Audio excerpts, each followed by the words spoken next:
エリック・ルッソーさんです。非常にお忙しい方なんですけれども、今日は特別に時間を割いてくれました。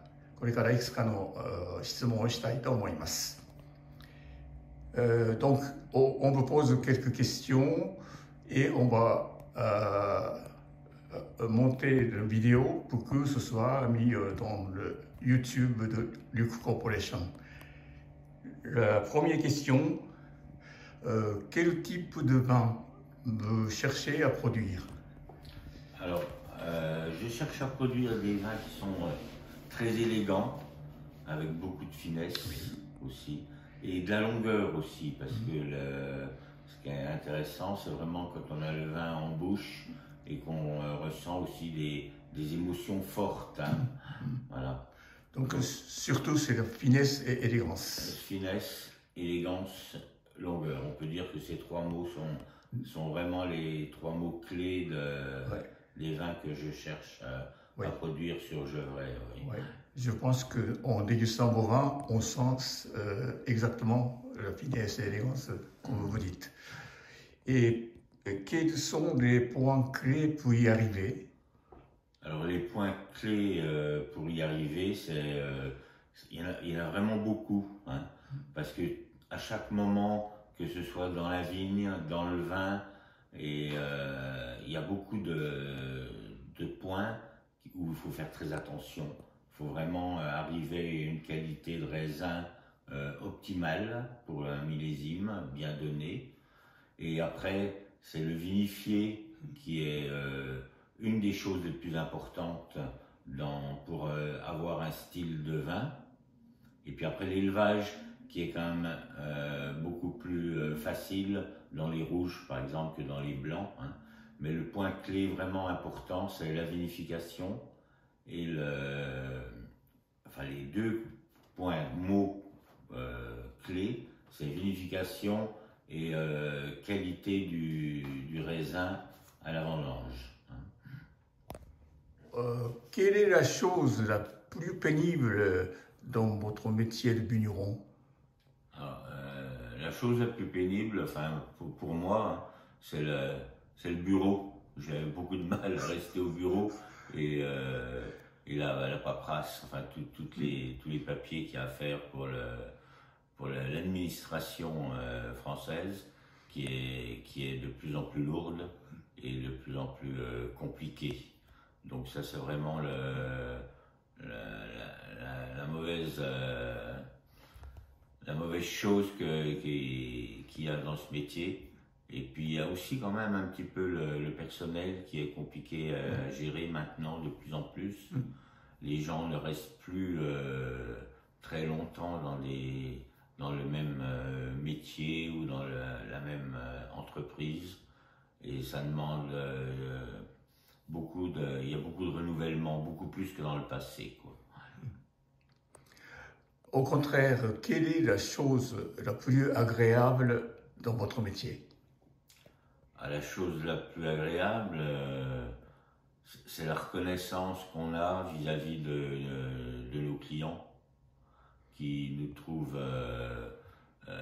les vins formidables, qui nous félicitent, c'est vraiment la reconnaissance de la qualité, quoi, on peut dire. Hein. Ouais. C'est le fruit de vos efforts. Voilà, oui, exactement. On a vraiment l'impression d'être une star vis-à-vis des clients et c'est vraiment très agréable. Ouais. D'accord, très bien. Avez-vous apporté quelques changements récemment dans votre travail des vignes et de la cave? Alors, dans les vignes, vraiment très récemment, on n'a pas apporté de nouvelles choses. Mais par contre, dans les bâtiments et dans le stockage et dans les caves, on a fait un gros travail ces 3 dernières années. On avait un gros projet, c'était la construction d'une nouvelle cuverie qui vient de s'achever, où on a vinifié dans le premier millésime, le 2021. Pourriez-vous décrire en quelques mots les caractéristiques du millésime 2019-2020 et 2021.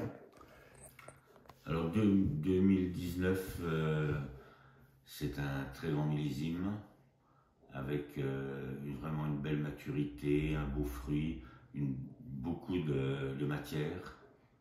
2020, on peut dire que c'est encore supérieur. C'est un millésime que moi j'ai jamais connu. C'est vraiment un millésime très, on peut dire qu'il n'a pas un style vraiment bourguignon dans sa jeunesse pour l'instant, avec beaucoup de matière, un taux d'alcool aussi important.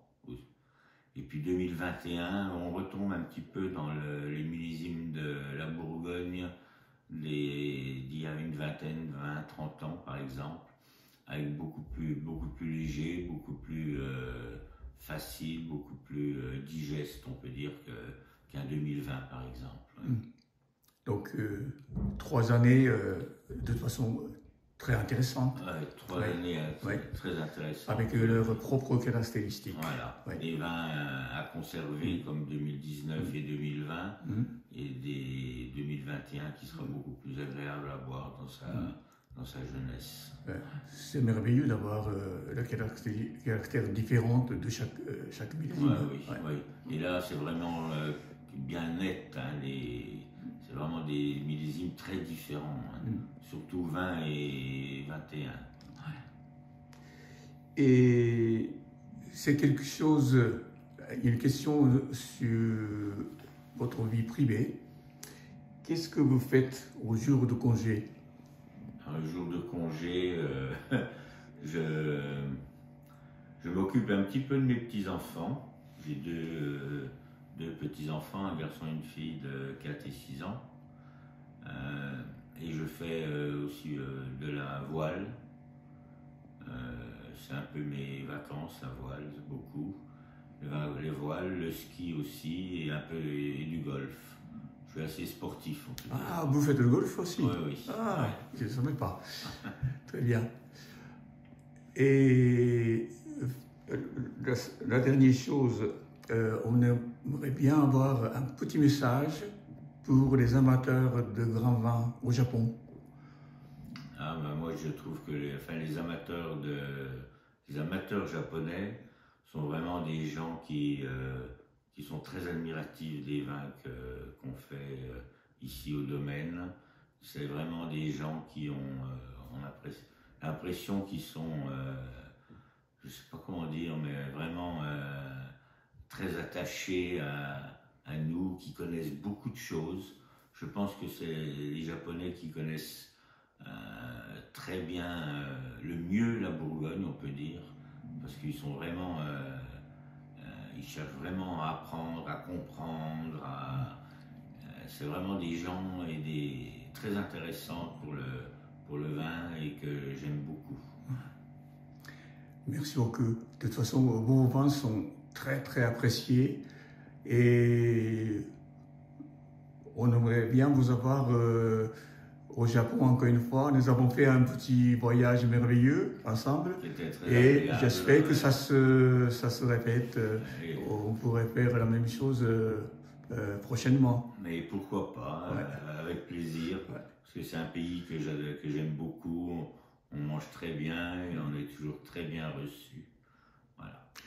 Merci beaucoup de votre temps précieux et puis ce sera très intéressant pour les amateurs de